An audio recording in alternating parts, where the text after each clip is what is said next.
Shalom. Welcome back to Trumpet's Call.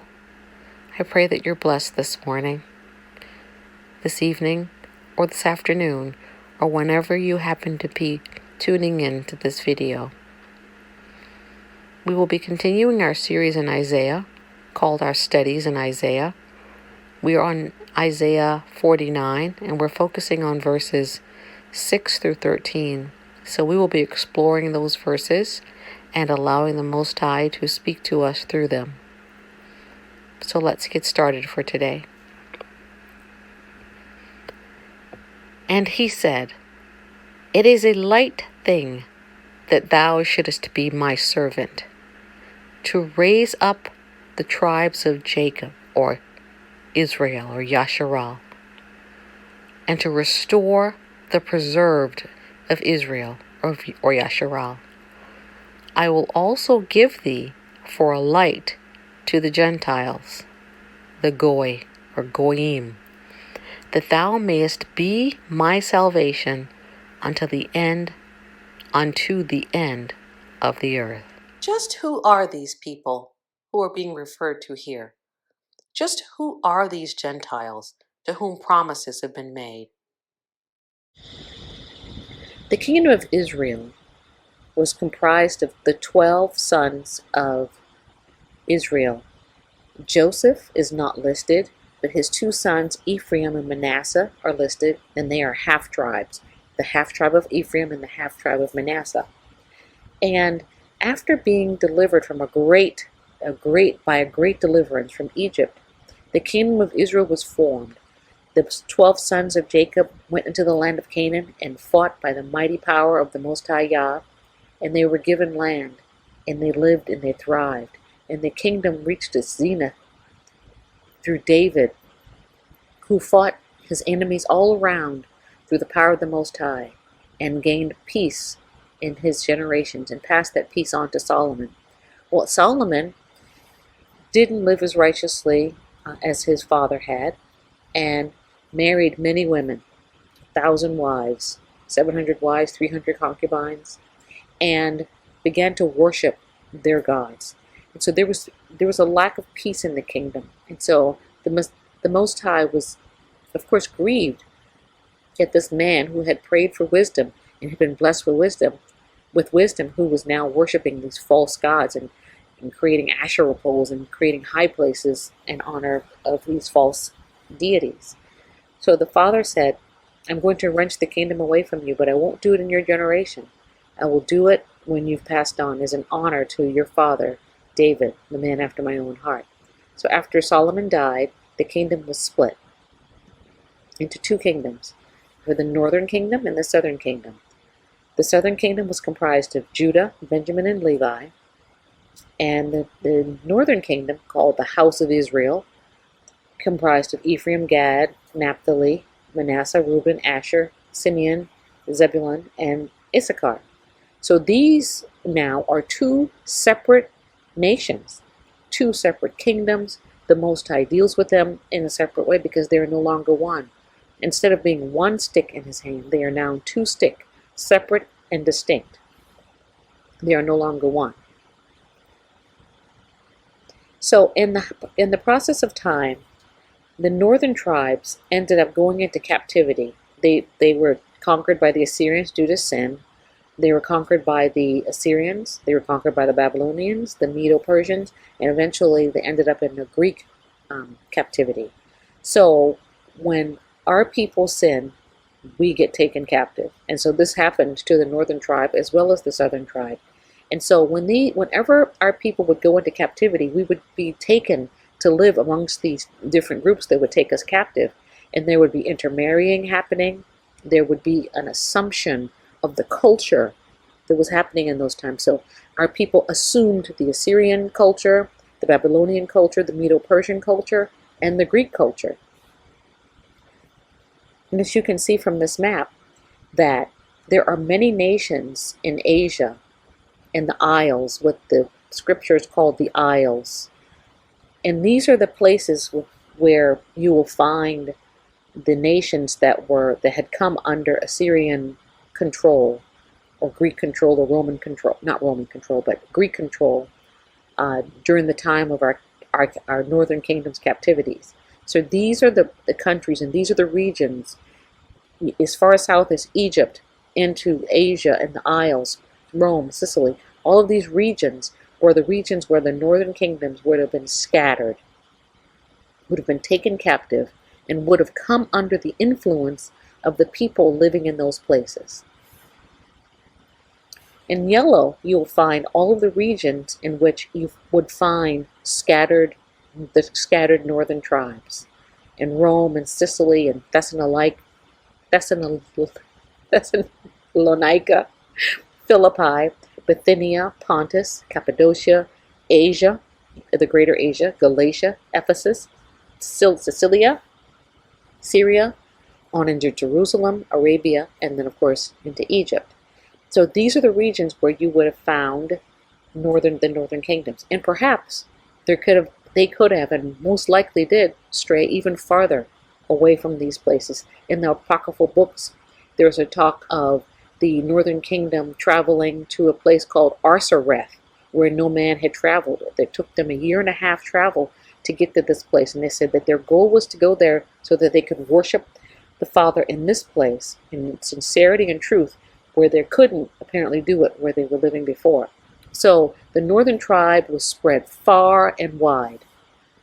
Okay? So what we have here in Jeremiah chapter 3, after countless warnings to the northern kingdoms through the prophets sent to them, the Most High finally gave the northern tribes their walking papers, so to speak. And this is what he says. He says, I thought after she had done all these things, she would return to me, but she did not return. And her unfaithful sister Judah saw it. She saw that because faithless Israel, the northern kingdom, had committed adultery, I gave her a certificate of divorce and sent her away. Yet that unfaithful sister Judah had no fear and prostituted herself as well. So you have both the northern kingdom and the southern kingdom disobeying the Most High's laws, sinning, worshiping false deities, and doing all manner of things which displeasing to the Father. But the northern kingdom was cut off. The Most High divorced them and scattered them to the four winds. But Judah, though she was not always faithful, he did not divorce Judah. He maintained covenant with Judah. If Judah had been cut off, we would all be in a sorry state right now, because there would have been no reason for the Most High to send Messiah to fulfill the covenant, because the parties to whom the covenant was made would have reneged on the deal, and there would be no salvation for us. So I'm so grateful for the Most High's patience and his love for us. He is so good to us. I'm so grateful. In Genesis chapter 48, we have Jacob just before he's about to die. And in chapter 49, he actually calls all of his sons together and gives them prophecies regarding their future. But before he does that, he calls in Joseph, and his desire is to bless Joseph's sons, Ephraim and Manasseh. Manasseh is the firstborn, and Ephraim is the secondborn. Typically, the blessing, there's a blessing of the firstborn. And of course, typically that blessing goes to the firstborn. But in the scriptures, you'll notice that a lot of time the firstborn son gets passed over for the secondborn son. Jacob and Esau, for example. Esau was the firstborn son, but he did not inherit the blessing. Ishmael was the firstborn son of Abraham, but he was passed over in favor of Isaac. So the father chooses whom he chooses. Okay? And so we have here Jacob blessing Ephraim and Manasseh. And so he reached forth to at this point, Jacob was older and couldn't see very well. So he stretched forth his hand to put his right hand, the hand of strength and power, on the head of Ephraim. And Joseph says, "Not so, my father," Joseph said. "This one is the firstborn. Put your right hand on his head." But his father refused. "I know my son, I know," he said. "He too shall become a people, and he too shall be great. Nevertheless, his younger brother shall be greater than he, and his offspring shall become a multitude of nations." Jacob blessed them and said, by you shall Israel pronounce this blessing. May Yah make you like Ephraim and Manasseh. So he put Ephraim before Manasseh. So this day, Jacob, being prompted by the Ruach, gave Ephraim the firstborn blessing, or the greater blessing, over Manasseh, because he could see prophetically that Manasseh would become a multitude of nations. Nations. The word nations in the Hebrew often translates as goy or goyim, and the word goy or goyim is the word Gentile. Okay? So Israel, Jacob, is prophesying that Ephraim, both the person and the nation, the northern kingdom. The northern kingdom is often called the house of Israel or just Ephraim. The northern kingdom is often referred to as Ephraim. So Jacob, by the Ruach, is prophesying that Ephraim would one day become many Gentile nations, many nations, a multitude of nations. So how does that happen? Well, we see how it happens when the Most High divorced Ephraim, divorced the northern kingdoms. They were scattered. Through the multiple captivities, they were scattered. And they moved into these different places and these different lands. They intermarried with the people. Their skin, instead of being dark, probably got lighter and lighter and lighter. Some of them probably maintained their dark skin. So we have likely dark-skinned Hebrew Gentiles, and then we'd have lighter skin, or maybe even Caucasian-looking, after multiple generations of intermarrying with those who were fairer skinned. So you probably had what looked like a melting pot of different hues and texture and different hues and colors and cultures and languages and speeches and all of that within the northern kingdom that's scattered within this region. So let's move forward. In Hosea chapter 7, we read, all of them are hot as an oven, and they devour their rulers. All their kings fall, not one of them calls upon me. Ephraim mixes with the nations. Ephraim is an unturned cake. Foreigners consume his strength, but he does not notice. Even his hair is streaked with gray, but he does not know. So this is an indication here that Ephraim, after multiple captivities, Ephraim, once again representing the northern kingdoms, the 10 tribes, Ephraim, after being sent into captivity in multiple places, his strength is being depleted, he's being mixed with the nations, and he is as a cake unturned. Imagine that you're baking a cake or a piece of bread over an open flame. You put your dough down on the hot metal surface, and the bottom side begins to cook. It begins to turn brown. It begins to darken. Well, the top part of that bread that you're baking or cake that you're baking is yet light color, the color of the flour, the color of the wheat. Okay? And the Bible is describing here Ephraim as a cake not turned, meaning he is becoming lighter and lighter and lighter, like the top part of that cake. Let's look at some of the translations. The NIV says, Ephraim mixes with the nations. Ephraim is a flat loaf not turned over. New Living says, the people of Israel, Ephraim, mix with the godless foreigners, making themselves as worthless as a half-baked cake. The English Standard Version, Ephraim mixes himself with the peoples. Ephraim is a cake not turned. Berean, Ephraim mixes with the nations. Ephraim is an unturned cake. The New King James, Ephraim has mixed himself among the people. Ephraim is a cake unturned.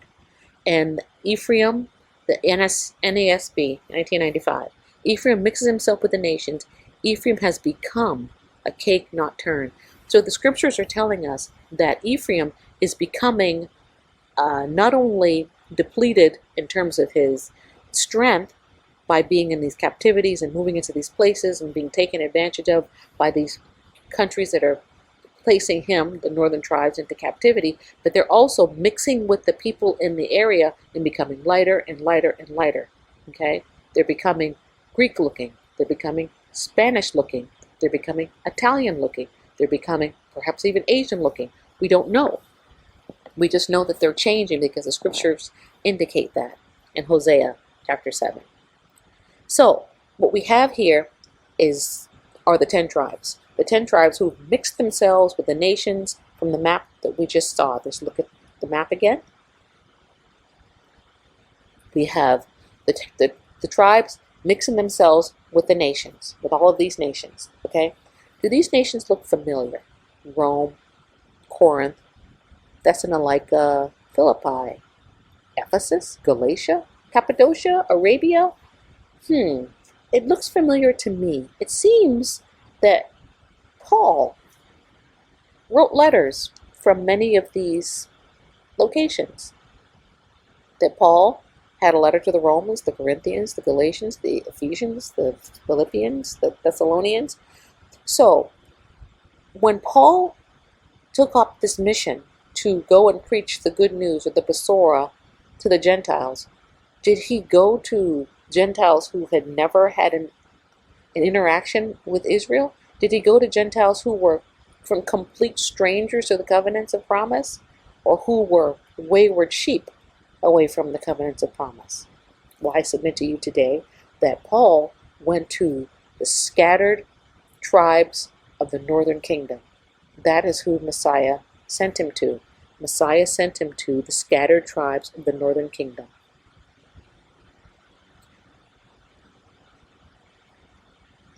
In Hosea chapter 1, we have a promise.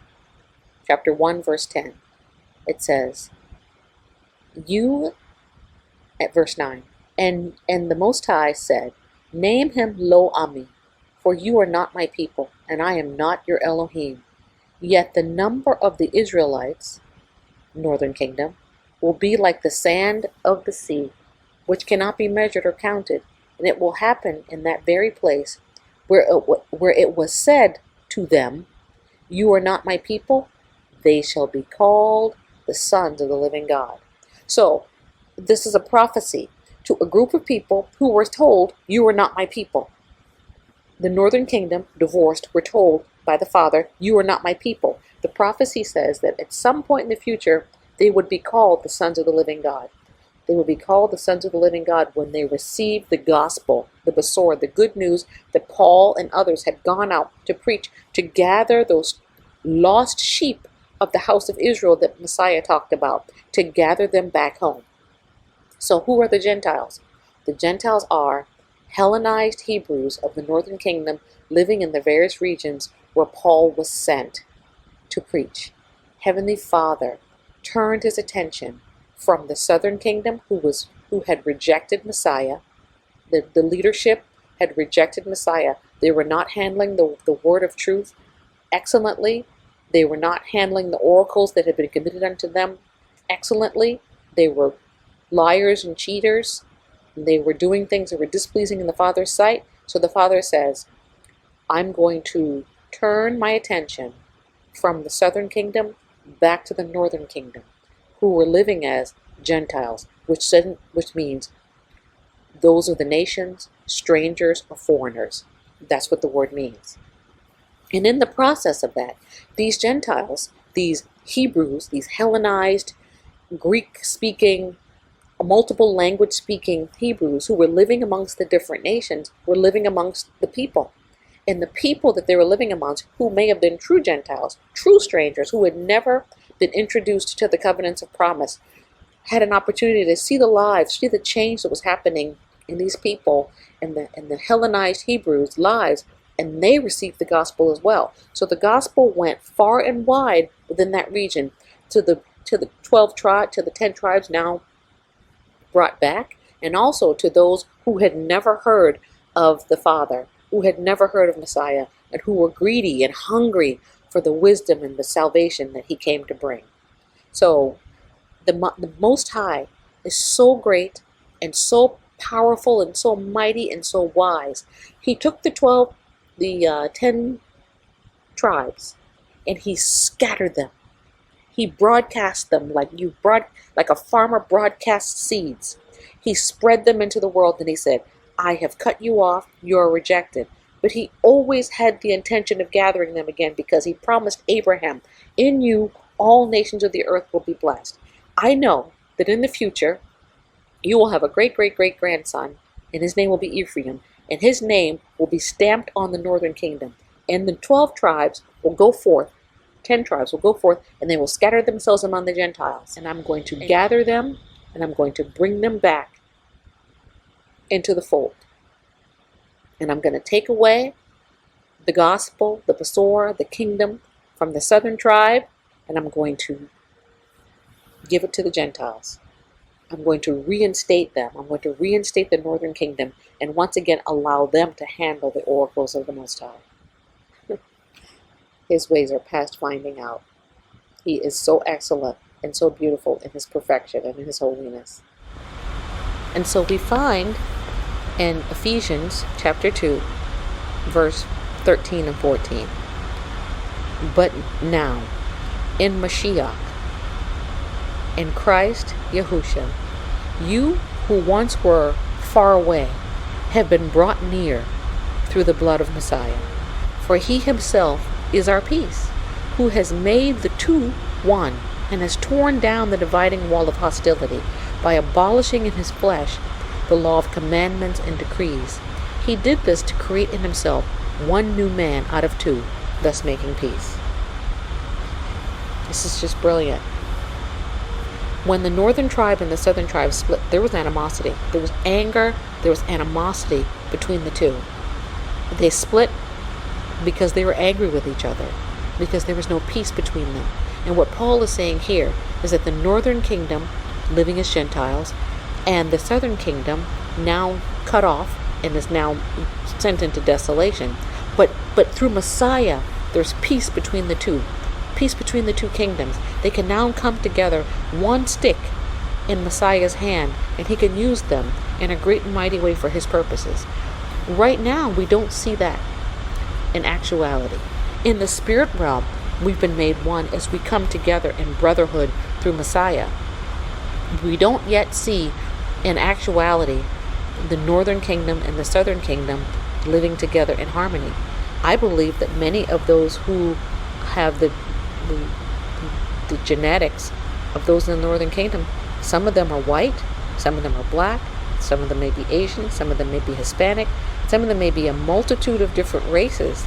And right now we have a problem within our Hebrew community, within Israel, where we want to act as if those people don't matter, or that they don't have a right to the promises made.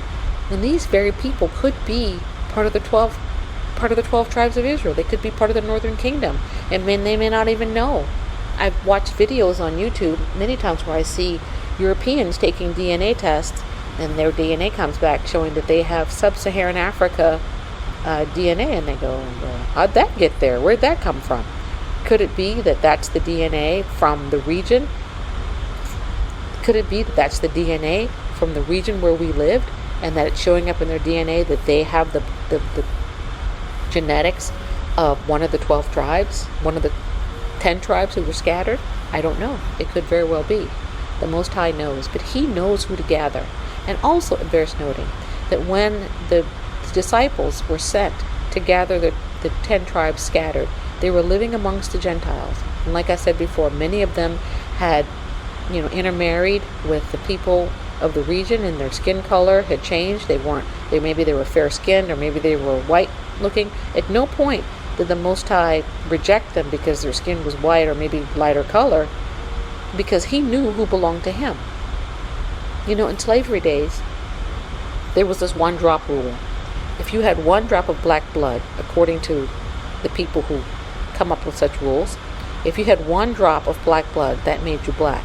So if you had a person who was maybe 12% black and 87% or so white, 88% white, and they looked white, they had straight hair and Roman nose, and their phenotype looked very much Caucasian. If they had just that one drop according to this rule, they were considered black. What if the Most High has a one-drop rule? What if the Father says, as long as you have one drop of Abraham's DNA, you become a candidate for my grace? I don't know. It's possible. It's very possible. But we do know that it's not your bloodline that brings salvation. It's faith in Messiah. And I'm not espousing that it's the bloodline that saves you. But it is the bloodline to whom the promises were made. And the Father is faithful to keep his promises. We spent a lot of time on that, but it deserved the time, because we need to know who we're talking about when we're looking at the scriptures and we're seeing these Gentiles. And now that we've studied this, you'll be able to look at the scriptures and look at the Paul's letters, and they'll jump out at you. He's talking to them as if he's talking to someone who used to know something, forgot it, but now is being reminded of it again. So, all praises to the Most High. All praises. I pray that you've gotten something out of this session today. And it looks like we will likely finish up Isaiah 49 in 4 sessions and not 2 or 3, as I had originally anticipated. There is so much in this chapter to dig out. And so I just pray that the Most High continues to give us insight and wisdom. And I pray that you got a blessing from it today. And I also pray that the Most High makes his face to shine upon you, that he gives you peace, that you're blessed, that you're safe, that your needs are being provided for, and that the Most High's presence and his angelic hosts surround you and keep you. In Yahushua's name I pray. Shalom, brothers and sisters. Shalom.